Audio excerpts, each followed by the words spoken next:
I think Amy Acton has got a lot of charisma and she's a good candidate, but it would be very tough in a neutral atmosphere. But because people are so angry at Trump and Republicans, so what do? They pick like the embodiment of the Trump Republican and Vivek Ramaswamy, who, is this gazillionaire off of like, dumping a pump and dump scheme and all of that. I absolutely think that if they put up just a bland candidate, we'd have a really hard time and probably lose that gubernatorial race. If you can make it about Vivek Ramaswamy, which I think you can, and make it about Trump, I'm not saying we're going to win. I'm not as sure as Sherrod Brown, but I think we've got a shot in that one. I cannot believe Vivek Ramaswamy thinks he can run for any office on site. When someone like Doge thinks you're too irritating, right? Is pretty like, oh, you're not even good with that crowd.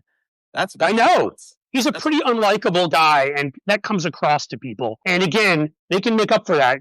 J.D. Vance is a pretty unlikable guy, but he was running in a much better time for Republicans when they didn't have Trump's lowest approval rating ever. And not just that, where they weren't losing large groups of their core voters because they'd screwed their own voters and bankrupted their businesses and done all of these things. So I think you add all that up, and then you've got this Nick Fuentes, which again I find hilarious because his name is Fuentes, and I don't really know what's going on there. But okay, he's a white supremacist, and you've got some of these white supremacists who got up at a Vivek Ramaswamy, town hall, and were like, "We can't vote for you because you're not white."